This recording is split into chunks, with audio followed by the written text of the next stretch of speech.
Hola, bienvenidos. Este es un nuevo video que subimos a YouTube. La idea es que puedan profundizar los contenidos que están explicados en el campus. El tema tiene que ver con buscadores especializados de información académica, textos académicos, artículos académicos en particular es lo que vemos en esta clase. Y el título que aparece en el campus de la universidad es Generalidades sobre buscadores especializados. Por eso es lo que ustedes ven acá también. Em, Así que vamos a comenzar con esto. ¿Sí? La idea es que podamos profundizar un poco y ver algunas cuestiones adicionales que no aparecen en el campus, pero que pueden ser útiles también para comprender el contexto general de esta clase. Entonces, lo primero es dónde buscar información académica. ¿Qué hacemos? Si tenemos que hacer un trabajo práctico, una monografía, una tesina, una tesis, lo que sea, cualquier tipo de texto académico que necesitemos preparar, una presentación oral, lo que sea, ¿sí? ¿Dónde buscamos información? Cuando yo pregunto en la clase, lo primero que suelen responder en la clase presencial es Google. Entonces, la primera opción que aparece siempre es Google, y pero yo les pregunto, ¿es confiable la información que aparece ahí? ¿Brinda información fidedigna? Fidedigna significa que es digna de fe, o sea que puede confiar en esa información. Y lo que me dicen es que sí, que no sabemos, que puede que sí, puede que no. Algunos dicen que no rotundo, un no rotundo, pero en verdad no es un no rotundo, es todo lo anterior. O sea, se puede confiar y no, depende. Uno tiene que tener un ojo bastante entrenado para poder discernir qué contenidos son confiables y cuáles no. Entonces, Google brinda todo tipo de información, ¿sí? Confiable y no confiable. Como puse acá, como está escrito ahí, hay información de fuentes académicas, gubernamentales, de diferentes organismos, instituciones, de influencers, formadores de opinión, de opinólogos, o de personas con pocos escasos conocimientos sobre aquello que escriben. O sea, gente que supone que tiene los conocimientos, se pone a hablar sobre eso, pero en verdad no tiene los conocimientos sobre aquello que está hablando. O bien gente que directamente quiere deliberadamente, o sea, tiene la intención de diseminar o de brindar y poner a disposición información falsa. ¿No? Eso sería el peor de los casos, pero mucha gente cae ante esto, ante la abundancia enorme de información que tenemos en Internet. Entonces, ¿cómo buscar información fidedigna y en nuestro caso también académica en el área de ciencias de la salud? Bueno, hay diferentes herramientas. Google también se puede utilizar, pero hay que saber utilizarla. ¿Sí? Al final vamos a ver cómo sería saber utilizarla. En principio, ¿no? Hay muchas más variantes. Esto es un breve repaso, una breve revisión sobre lo que tenemos en el campus. Entonces, alternativas, vemos tres. ¿Cuáles son esas tres? PubMed, Cielo y Google Scholar. Las tres que vemos en la materia. En la clase presencial incluso vemos estas tres, pero después tienen subidos material o tienen subido material de diferentes o de otras alternativas, ¿sí? Eh, Ingresen al campus para ver esos documentos, están en PDF, así que si quieren profundizar, les recomiendo que lo lean. De hecho, es un material para leer, así que deberían leerlo. Entonces, veamos estos tres casos, ¿sí? Y manos a la obra, como dice acá, a buscar información. La idea es que podamos aplicar o utilizar estos recursos de manera práctica buscando información. Acá aparecen los tres que vamos a ver. PubMed, NSDI, pertenece a lo mismo, ¿sí? NSDI no pertenece a lo mismo, sino que lo pongo, ya voy a profundizar por qué lo pongo, pero lo pongo en relación a PubMed, Cielo y Google Scholar. Entonces vamos a ver tres: PubMed, Cielo y Google Scholar. Empecemos por PubMed. PubMed es la interfaz creada por la National Library of Medicine de la NLM o NLM, son las siglas de esta Biblioteca Nacional de Medicina de Estados Unidos, para la búsqueda en sus bases de datos. Básicamente donde se busca es en Medline. Y Medline, no sé si algunos lo conocen, otros no. En las clases presenciales lo vemos a esto, lo pregunto si lo conocen, algunos sí, otros no. Y es una enorme base de datos, la más extensa del mundo, con información específica en medicina. Eh, Esto significa que es un buscador especializado. Si ustedes quieren más para el instituto nuestro, ¿no? Es información específica que nosotros tenemos a disposición y bien acotada. Entonces, lo que vamos a ver ahora es cómo se realiza una búsqueda. Si ustedes en el campus tienen ahí para ver cómo realizar una búsqueda. Vamos a hacer clic acá y entramos.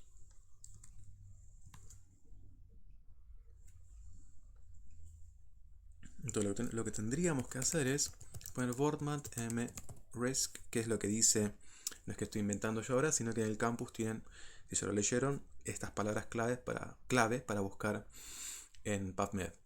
Fíjense que el sitio este es un sitio, si mal no recuerdo, más o menos nuevo, porque no tenía esta interfaz. Al menos no el año pasado, no recuerdo que tuviera esta interfaz. Y ya cambió, ¿sí? La actualizaron, tenemos una interfaz en inglés, ¿sí? Ya sabemos que es específica para medicina, pues eso es medicina y ciencias de la salud en general, ¿sí? Tenemos posibilidades de bajar APIs, bueno, esto no importa lo que es, ¿sí? Son cuestiones técnicas. Y bueno, para realizar búsquedas. Y tenemos acá información de lo último que fue publicado en diferentes áreas dentro de nuestra área general. Bueno, esta es la interfaz, está en inglés. Ustedes si quieren pueden traducir la página solamente con el traductor si utilizan Google Chrome, por ejemplo. Y si saben inglés no hace falta, obviamente, ¿no? Hacemos clic en Search o si no, Enter. Y directamente con un Enter podemos ingresar esas palabras claves en la búsqueda. Y nos arroja estos resultados. Acá tenemos disponibilidad del texto, puede ser en abstract, full text, o sea, texto completo, libre, gratuito, o si no, full texto. No importa si es gratuito o no, ahí entra todo. Esto ya nos indica que algunos artículos son pagos, ¿sí? Y uno puede filtrarlos. Si uno quiere solamente textos que no requieren de paga, entonces hace clic acá y directamente busca textos que son gratuitos, ¿sí? Y además completos. Y acá vemos que el texto que buscamos no está completo, ¿sí? Porque hicimos clic ahí y no aparece. Entonces, si queremos buscar sobre esta información específica, hacemos clic ahí y aparecen ciertos resultados. También acá, ¿no? Tipo de artículo, ¿sí? Bueno, el resto no importa, ¿sí? El resto en la clase a veces damos esta información, pero no suma realmente, quizás confunde. Entonces, mejor quedarnos con estos primeros resultados, que son 3, y nos brinda el apellido, el inicial del autor, que es lo que pusimos nosotros, y risk, que riesgo sería en inglés, ¿sí? Factores de riesgo por bajo peso al nacer, o de bajo peso por el bajo peso al nacer. El propósito de este estudio es, bueno, todo esto está en inglés, y vemos acá entonces que tenemos la posibilidad de citar y compartir también esta información, la posibilidad de ingresar con un login, un logueo en esta página, y tenemos el nombre de la revista, Revista Panamericana Salud Pública, significa esto, el año 1998, de mayo, volumen 3, número 5, esta codificación significa volumen 3, número 5, ¿sí? 3, paréntesis 5, 0 paréntesis, 2 puntos, 314, 321 son las páginas. Las revistas académicas tienen volúmenes y números, ¿sí? Por lo general. Y tienen, si no vieron, tienen un formato tipo al estilo de un libro, ¿sí? Parece un libro. No son libros obviamente, pero tienen ese formato, si parecen un libro por lo grueso que son. De hecho, fíjense que tiene 314 páginas, empieza en la página 314 este texto y termina en la 321, o sea, son pocas páginas, pero está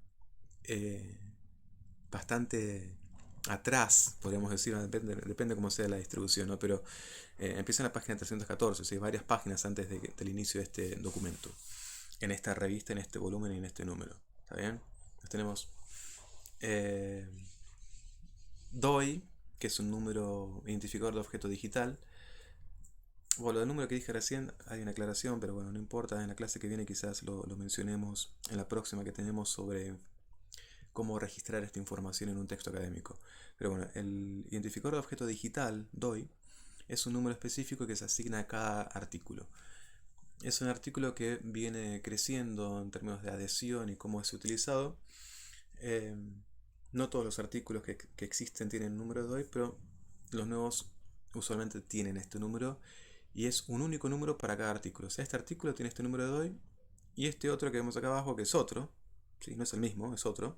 Yo tiene a Boardman como autor, pero tiene otros más. Este solamente tiene a Boardman. tiene otro número de DOI, ¿ven? Entonces cada DOI es diferente, no es exactamente igual, ¿sí? Puede tener similitudes, puede tener un número igual, una parte igual como este que parece que es muy parecido al de acá arriba, pero el número entero difiere. Si se fijan ustedes acá, este parece muy igual a este, pero tiene un número diferente, tiene acá una diferencia, ¿sí? Un 7 en vez de un 5, ¿sí? Son números que en algunos casos pueden parecer muy idénticos, pero en verdad siempre son diferentes, no hay no hay un número que se adjudica a dos o más textos. Y después tenemos el PMID, que también es un número que identifica a un artículo específico y cada artículo tiene un número exclusivo, ¿sí? Entonces, por estos números, si los tenemos, podemos buscar también el artículo que deseamos. Y no solamente por palabras clave. Y PMID significa PubMed ID, que sería identificador de PubMed. O sea que PubMed también les asigna un número a los artículos que publica e informa el idioma en el que está publicado esto. Si hacemos clic acá, lo que vamos a ver entonces es cómo qué información nos muestra. ¿Sí? Lo primero que vemos es que el artículo está en español, bueno, todo lo que dijimos recién, ¿no? La información bibliográfica que mencionábamos, número de DOI, PMI de acá abajo, DOI otra vez, el apellido e inicial del autor y el nombre del artículo. Vemos que hay un abstract y solamente un abstract. Acá tenemos una barra para navegar, ¿sí? Con toda la información que vamos leyendo, ¿sí? Y demás. Bueno, el mesh son palabras claves, son identificadores que permiten reconocer los temas del texto. Pueden buscar ustedes qué significa mesh si quieren saber más información, no lo vemos. Antes lo explicaba, pero no suma para los contenidos de la materia. Bien, vemos que si hubiera, no tenemos el artículo completo, si lo tuviéramos estaría acá. De hecho ya vimos que no aparecía porque cuando hice clic en el artículo completo, esto no apareció, sino que esto desapareció, ¿sí? Cuando filtramos información. Entonces lo que vemos es esto, ¿sí? Lo que aparece es esta información y no en castellano. De hecho, si yo pongo riesgo en castellano, a ver si aparece, no, me aparece esto nuevamente, ¿sí? No lo tiene en castellano. Entonces podemos avanzar al siguiente que nos corresponde ver. En verdad es lo mismo, ¿sí? Lo que yo quiero hacer con este es mostrarles la interfaz que aparece explicada en el campus. ¿Por qué? Porque si hacemos clic acá, bueno, acá está la explicación, ¿sí? Que dice All Databases, que sería todas las bases de datos. Hay que hacer clic ahí cuando ingresemos a esta página. Y es la interfaz que explica el campus. Por eso también se las digo, ¿no? Porque ustedes van a ver esto que está explicado y dicen, ¿pero esto dónde está? Bueno, está justamente en este link, ¿sí? Que si se fijan, el link es muy parecido, ¿sí? Solamente que acá crea PubMed adelante y acá no tiene PubMed indicado adelante, ¿sí? Entonces acá en en este link que les dije hace un rato, tenemos que buscar, ¿sí? Es una lista esto con opciones desplegables, y tenemos que poner PubMed. Tenemos un montón de bases de datos, nosotros elegimos PubMed y directamente eh, no, perdón, buscamos Boardman mRisk, enter, y busca la información que deseamos. De acá vemos lo mismo, ¿sí? Mismo resultado, idéntico resultado, no hay diferencias. Y al hacer clic obviamente nos va a llevar a lo mismo que tenemos en el otro texto también, ¿sí? Ahí apareció. Y los dos son exactamente iguales. Entonces, la idea de esto es mostrarles que hay otra forma de acceder a la información, que es a través de NCBI, y en All Databases o en todas las bases de datos hay que hacer clic y seleccionar PubMed y busca en PubMed, ¿sí? Este es el modo en que está explicado, porque así accedíamos hasta el año pasado a la información de PubMed. Y Cielo es la siguiente, entonces ya pasamos, dejamos atrás PubMed. La primera fue PubMed y la dejamos atrás, ¿sí?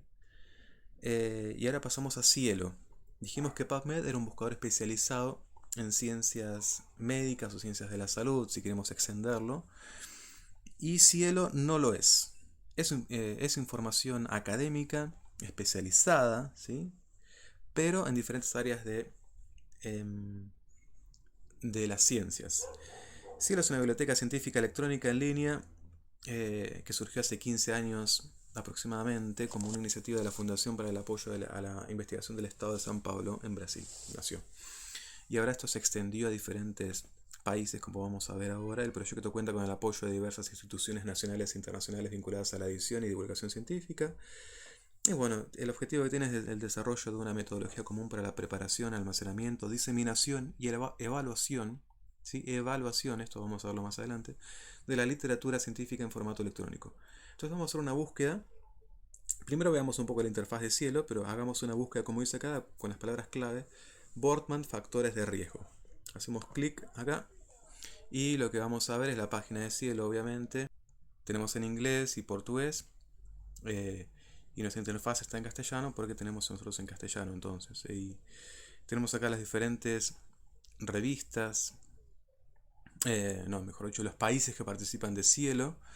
Sí, tenemos países iberoamericanos porque aparecen latinoamericanos, Portugal y España como representantes de la península ibérica. Y después tenemos también a un país africano que es Sudáfrica. Y tenemos a las Indias Occidentales, las de países del Caribe serían estos, que son West Indies, que no formarían parte de Latinoamérica y suele reconocerse de esa manera, así como que no son parte de Latinoamérica, por eso también conviene identificarlo. Están en desarrollo en ese lugar, en Ecuador y en Venezuela.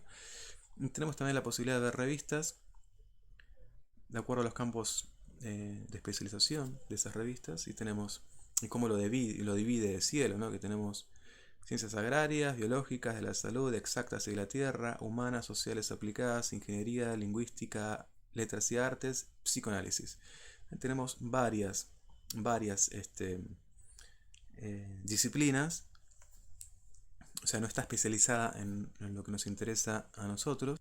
Sin embargo, existe Cielo SP y ya lo vamos a ver en un ratito. Entonces, acá vamos a ver Boardman, factores de riesgo.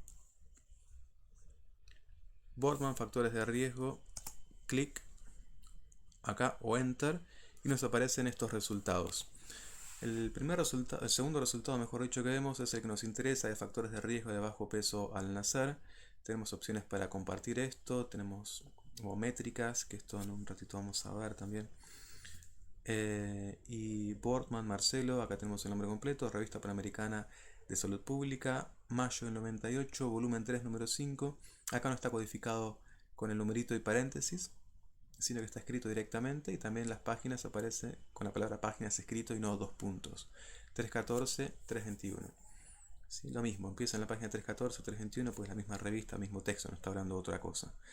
Tenemos el resumen en español y en inglés.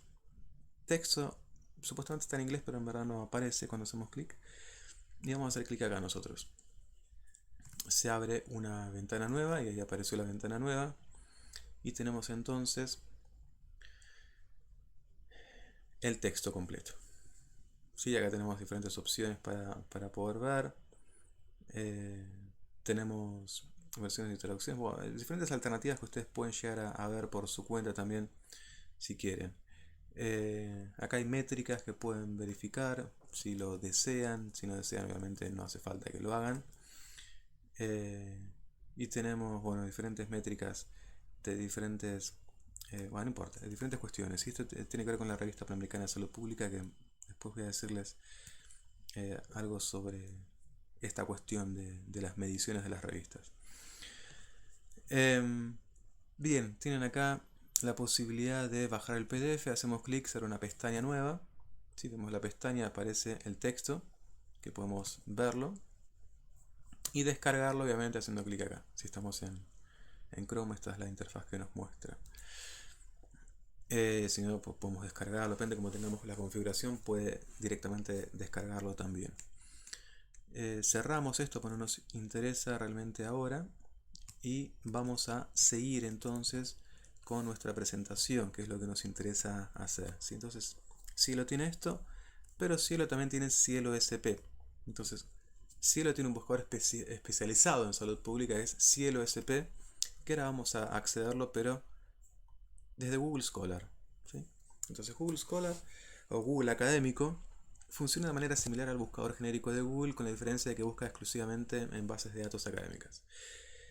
¿Qué significa esto? Que también buscará en las bases de los dos buscadores previamente mencionados. Posee una interfaz en el idioma seleccionado por el usuario en su cuenta de Google, o bien, si no ha iniciado sesión, lo que hace Google Scholar es tomar el idioma del, según la dirección IP, es decir, según el lugar donde esté realizando la búsqueda. Si está en Alemania, le pone la interfaz en alemán. Esto en caso, obviamente, repito, de que no esté logueado en su propia cuenta de Google quien busca. Entonces vamos a hacer una búsqueda acá con Bortman factores de riesgo y cuáles son las conclusiones a partir de lo que nos da esta cuestión, es lo que vamos a decir al final de esta revisión de Google Scholar. Entonces, la idea es poner Bortman, yo lo tengo escrito acá, factores de riesgo, buscamos y aparecen diferentes resultados. Tenemos también acá posibilidades de seleccionar los años de la búsqueda, ¿sí? Incluir patentes o no. Podemos sacar las patentes o excluir citaciones, citas serían estas, mejor dicho. Y acá nos dice de dónde saca la información. Fíjense que dice cielosp.org. Eso significa que lo que está haciendo es buscar en ese buscador específico que es dependiente de Cielo, que se llama CieloSP.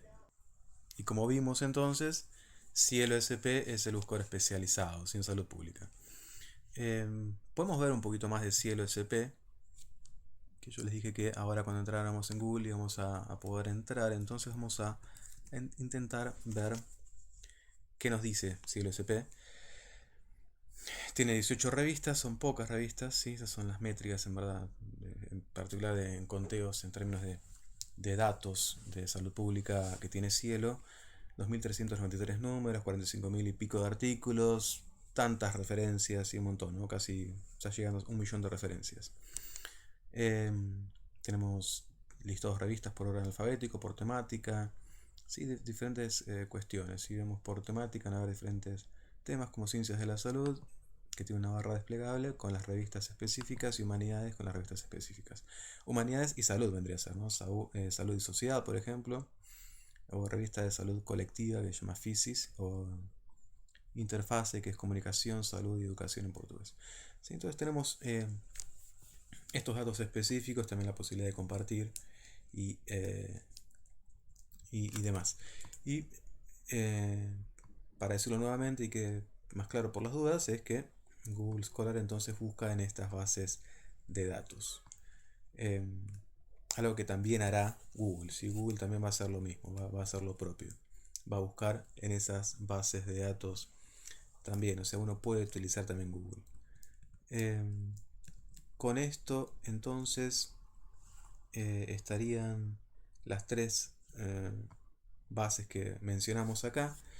¿Sí? Para decirlo nuevamente de manera breve, PubMed vimos que podemos accederlo también con NCB larga I, ¿sí? En NCBI.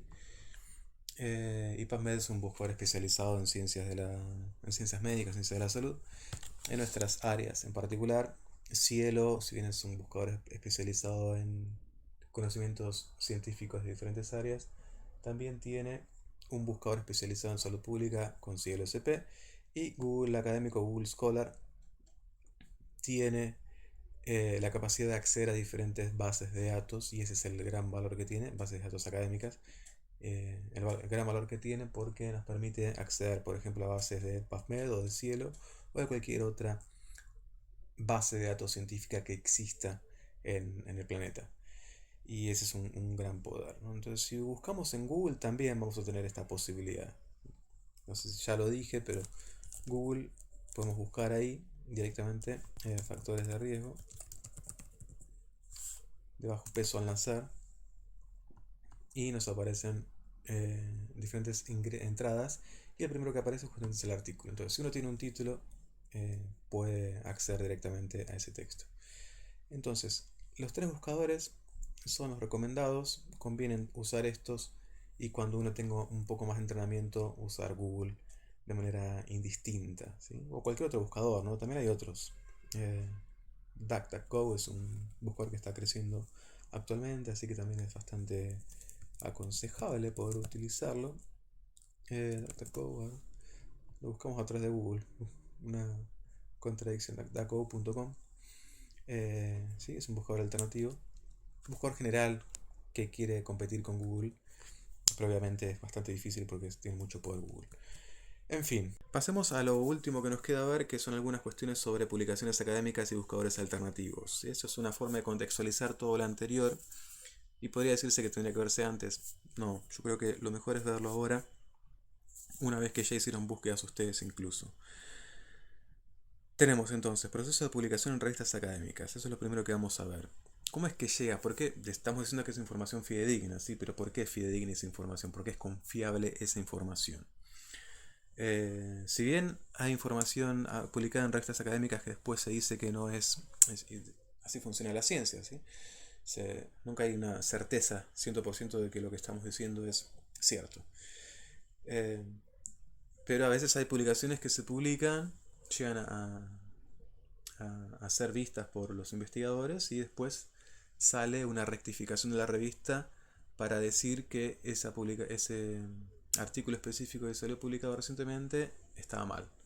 Sucede, ¿eh? Sí, sucedió por ejemplo con lo de las vacunas, en una publicación, y ahora no recuerdo el nombre, pero bueno, salió esa publicación y después mucha gente lo tomó como cierto y tenemos movimientos antivacunas también a partir de esa publicación errónea. Y hay más ejemplos, hay muchos más ejemplos que no vienen al caso ahora, pero es interesante esto. Pero en general hay un proceso de revisión bastante exiguo y extenso que vamos a ver ahora, ¿no? Este es el esquema general. Y veamos, un investigador, mejor dicho, hace investigaciones obviamente científicas y tiene que publicar para poder continuar con su vida académica. Es una exigencia de todo investigador. Entonces, ¿dónde publica? Usualmente en revistas académicas de su disciplina. De hecho, tiene que hacer esto para poder continuar vivo en el mundo académico. Algunos publican también en medios de difusión masiva, pero bueno, eso no es lo central dentro de la evaluación científica. Entonces, primero lo que hace es una investigación y después tiene que publicar. O sea, tiene una investigación, redacta su texto, ¿sí? De acuerdo a ciertos criterios que no vienen al caso en esta materia. Y una vez que tiene el texto, lo tiene que presentar, tiene que publicar. Entonces busca una revista. ¿Sí? Entonces envía el artículo a la revista de su elección, este investigador. ¿Sí? Y esa revista lo recibe. Puede revisarlo un editor o no, el editor recibe el texto, toda revista tiene un editor, y ese editor puede llegar a revisarlo y decirle, mira, esto no está bien, al menos no para esta revista, así que no podemos iniciar el proceso de revisión. Y si el editor considera que sí, bueno, entonces lo envía a 2 o 3 expertos en el tema, los revisores o evaluadores externos. ¿Sí? No tienen relación con la revista, no son empleados de la revista, sino que son investigadores expertos en ese tema, en el tema que trata ese artículo. Por eso son contactados ellos. Yo puse acá esa imagen, ¿no? Con 3 personas con la misma carita, mismo cuerpo parece, porque son desconocidos, no se hablan entre sí, quizás se conocen, pero no saben que están revisando el mismo texto. ¿Sí? Incluso eso puede llegar a pasar con esto de los evaluadores externos y cuando la revisión es ciega. Se llama revisión ciega, como tienen escrito ahí, justamente porque no hay comunicación entre ellos y tampoco comunicación directa entre ellos y el, el autor del artículo. Quizás se conocen también, pero bueno, no saben que están revisando un artículo de alguien que conocen, ¿sí? Aunque también hay modelos de revisión no ciega, ¿sí? Eso también conviene aclararlo. Pero por lo general la revisión es ciega y sucede esto. Estos evaluadores externos entonces van a revisar el texto, lo van a evaluar críticamente y van a hacer un análisis, ¿sí? Un dictamen que generalmente ese dictamen está preformateado con lo que tienen que hacer y cargar los evaluadores por parte de la revista. Y entonces se emite un dictamen, ¿sí? Como vemos acá en este esquema. Yo puse ahí una hoja con texto verde resaltado acá en dictamen de los revisores, donde dice 4 de dictamen de los revisores, porque me permite mostrar que hay unos retoques no, sino unas sugerencias incluidas en el documento por parte del revisor o los revisores. Y hay 3 outputs, resultados mejor dicho, posibles. A, B y C aparecen acá mencionados. Entonces el primero sería que se apruebe el artículo sin modificaciones. ¿Sí? Por eso aparece acá arriba este tilde de que está correcto y considera que está bien. El otro es que puede estar bien mayormente, pero hay unas cositas que hay que modificar. Por eso tenemos esta cruz ahí, ¿sí? Entonces acepta el artículo, pero con modificaciones. Y sin esas modificaciones, el artículo no se va a publicar. Y por último tenemos ese rechazo, ¿sí? Entonces el revisor externo dice: a este artículo todavía le falta, no puede ser publicado, al menos no en esta revista. Y ese dictamen le llega al autor del texto, quien va a leer esto, obviamente, y va a considerar qué hace después. ¿Cuáles son los siguientes pasos? En el primer caso, si se acepta, no le queda otra que aceptar la publicación. Y en el segundo caso no le va a quedar otra, o mejor dicho, tiene más opciones. En el primer caso no le queda otra que aceptar publicarlo ahí. Pero en el segundo caso tiene más opciones. Tiene la posibilidad de modificarlo y reenviarlo para que sea nuevamente evaluado. O bien lo que puede hacer el autor es enviarlo a otra revista, ¿sí? Ahora vamos a ponerlo de manera esquemática. Y en el último caso también puede llegar a hacer eso, ¿sí? Hay una cuestión que hay que aclarar, es que los tres revisores pueden decir diferentes cosas, ¿sí? Entonces lo que hay que hacer es convencer a todos ellos justamente de que uno está haciendo un texto más o menos bien. Mejor dicho, hay que convencer a ellos, tiene que haber un dictamen más o menos uniforme, eso depende de la revista. Entonces, si el artículo es aceptado, como dije recién, el investigador publicará allí. Si es aceptado con modificaciones, podrá hacer otras cosas. Puede reenviarlo o bien enviarlo a otra revista. Y si rechazado, también puede enviarlo a otra revista. Pero, ¿cómo es esto entonces? ¿Por qué lo puede enviar a otra revista? Básicamente, esto significa que un artículo rechazado puede ser enviado a una revista más abajo en el ranking. ¿Sí? Entonces, es algo común que suceda esto, que el artículo sea enviado a una revista que esté más abajo en el ranking. Por eso puse esta ilustración también acá, que se ve, ¿no? Que estamos acá arriba, la mandamos a otra, y si acá pasa lo mismo, la mandamos a otra. Es algo que puede llegar a suceder y de hecho sucede. Entonces, vamos a hablar de estos rankings de revistas académicas. Si yo les mostré métricas, hay diferentes formas de medir las publicaciones, el impacto que tienen en los artículos en otras revistas, en el ambiente académico, mejor dicho. Cuántas veces son tomados como son citados, mejor dicho, por otros investigadores y varias cosas. Pero esos rankings permiten rankear a la revista, y las bases de datos establecen qué criterios tienen que cumplir esas revistas para poder ser consideradas en esas bases de datos. Es decir, que las revistas que aparecen en las bases que vimos recién aparecen porque cumplieron ciertos requisitos específicos. O sea, hay un control por parte también de las revistas. No solamente se controla, o sea, es fidedigna la información, no solamente porque se controla lo que publica el investigador por parte de revisores externos, sino que también se revisa los criterios de calidad de las revistas académicas, ¿sí? Y si no se cumplen esos criterios, ninguna base de datos las incluirá y la revista estará condenada al fracaso. Entonces los rankings funcionan como un modo de control de calidad de estas revistas, aunque obviamente no es para nada infalible. En muchos casos la lógica mercantil invade este espacio y solo funciona como una vía para mercantilizar el conocimiento. Básicamente es algo que puede suceder y sucede también. Entonces vamos a ver el siguiente esquema y último de esto. Entonces las revistas suelen ser pagas, muchas de ellas, y las de ranking alto también suelen ser pagas. Entonces se generan barreras enormes de acceso a los conocimientos.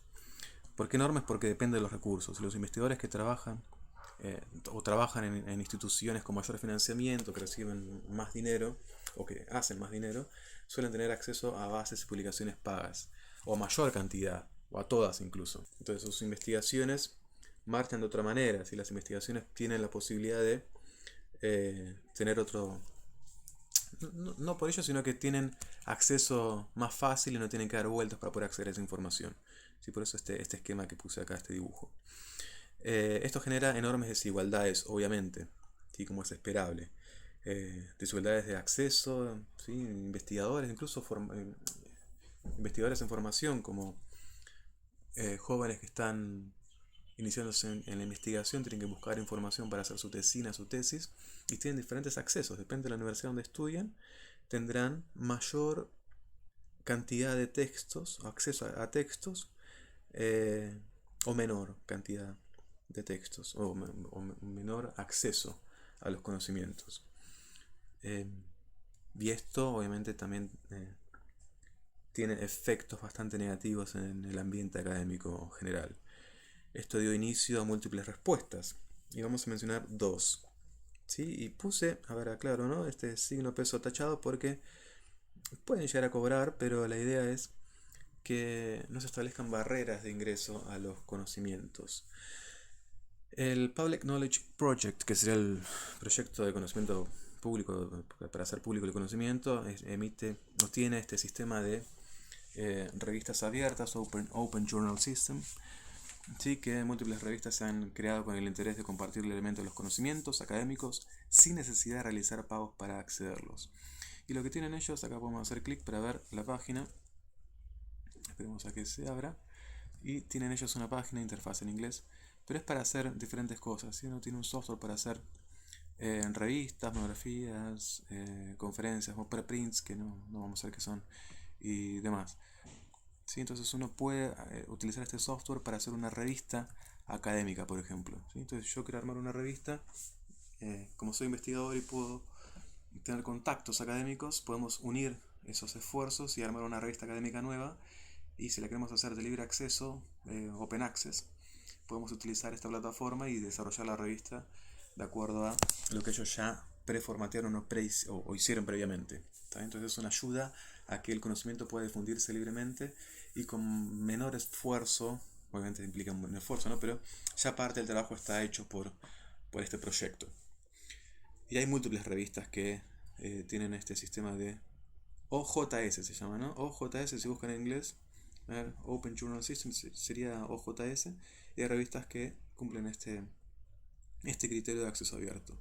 Otra opción, esta opción que vimos recién es legal, y esta otra no lo es. Depende del país, el estatus legal que tiene, ¿no? Pero Sci-Hub se llama, es el primer sitio de búsqueda de artículos de paga, pero de descarga gratuita. Obviamente esto ha implicado cierres permanentes del sitio, y el sitio cambia su dirección, la dirección web va cambiando también de manera permanente. La creadora fue, o es mejor dicho, Alexandra Elbakian, una mujer de Kazajistán, una kazaja.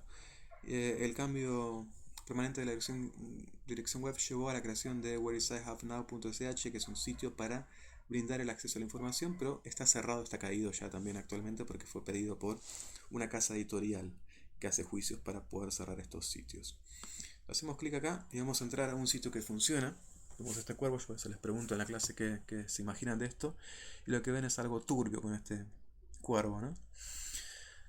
Pero bueno, no es nada turbio, en verdad es o sí, depende de cómo lo vean, es una forma de acceder a esos conocimientos que implican paga. Hay análisis que dicen que el 90% de la información, o 90 y pico por ciento de la información a la que se accede acá es paga, y se accede de manera ilegal, y el resto es de acceso abierto. Pero bueno, hay que ingresar la URL del artículo acá. Si yo quiero este artículo, por ejemplo, ¿dónde está? Quiero este artículo, lo que tengo que hacer es copiar este link del artículo, lo copio y lo tendría que pegar acá, ¿no? Este es un texto abierto, así que lo más probable es que no aparezca, porque no hace falta accederlo, porque no tiene sentido, ¿sí? Yo acá obviamente no voy a buscar nada, porque esto no es algo legal, yo solamente lo muestro de manera académica, ¿sí? Simplemente para ejemplificar, para poner un ejemplo de cuáles son las reacciones que han habido ante estas barreras, ¿sí? Que siempre se generan reacciones opuestas cuando hay barreras de entrada a algo, ¿sí? Esta es una de las reacciones que se han generado. Tenemos acá el logo que les mostré recién y la página de Wikipedia, por ejemplo, para mostrar la información, ¿sí? Lo que yo estoy haciendo con esto es simplemente mostrarles que Wikipedia tiene una página que se dedica a explicar Sci-Hub y lo que es lo que yo les dije, quién la creó, que es una persona de Kazajistán. Tienen diferentes páginas que se pueden acceder para ver el contenido, la situación legal se explica acá, y bueno, diferentes cosas, ¿sí? Que pueden ver, ahí está la mujer que lo creó, ven ahí cuando estaba más joven, hace 10 años. Sigue siendo joven igualmente, ella. Tiene 31 años más o menos, y ahí estaba mucho más joven. Bien, entonces tenemos la página esta, la podemos ver en castellano. También esta página que es un poco más breve, ¿sí? Y también los sitios y listas de servidores acá, si quieren, se puede ver.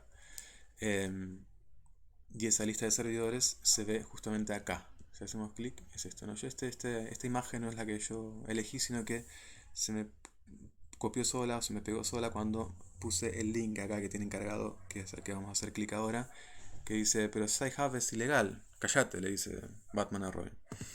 Y aquí entonces hay otro link, ¿sí? Esto está publicado en Wikipedia, es la página de Wikipedia la que nos brinda acceso a esto, ¿no? Y ahí tenemos un montón de sitios listados acá que están offline o online, ¿sí? Nos permite ver cómo acceder a, a Sci-Hub. Entonces, la idea acá es esta información se da a modo informativo. De hecho, Sci-Hub ha sido objeto de estudio académico y en ningún sentido se recomienda el uso de este material que en ciertos países es considerado ilegal. De hecho, no hay que hacerlo si estamos en un país donde es considerado ilegal, ¿sí? Hay que evitarlo completamente.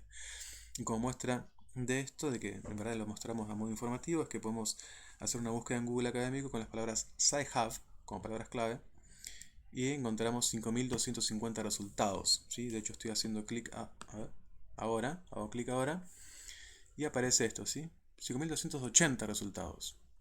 Y vemos acá los resultados que hay y las bases de donde salen, ¿sí? Entonces tenemos ResearchGate. Bueno, tenemos un montón de bases de datos de donde se saca esta información. Y son publicaciones académicas, ¿sí? En DIAR, que dice Journal, que sería revista en inglés. O sea, son revistas que aceptaron artículos que hablan sobre Sci-Hub y los publicaron, ¿sí? 5280. Entonces yo en ese sentido lo doy porque es información que se conoce desde el ámbito académico, desde los buscadores, y permite también evidenciar la controversia existente o la disputa existente en este ámbito, ¿sí? En este ambiente, en el ambiente académico en torno a los conocimientos y el acceso a los conocimientos. Y este sería el esquema general, ahora quedó muy chiquitito, pero ya lo vimos todo, así que repasemos. Por un lado tenemos PubMed, con acceso, un buscador abierto a palabras clave que nos permite ver información específica del área que nos interesa. Cielo, que es genérico de todas las ciencias, pero tiene un buscador específico que es Cielo SP. Google Scholar o Google Académico, que es genérico de todas las ciencias. Y ahí lo que vemos es que Google desarrolló un buscador específico que busca únicamente en bases de datos académicas. Y tenemos eh, la experiencia de búsqueda que hicimos recién y tenemos los requisitos que debe cumplir un artículo para publicarse y las revistas para poder sobrevivir, podemos decir, ¿no? Para poder seguir existiendo. Y después la disputa monetaria o de barreras también que existen en el acceso a los conocimientos académicos. Eso sería todo, chicos. Entonces, hasta el próximo video.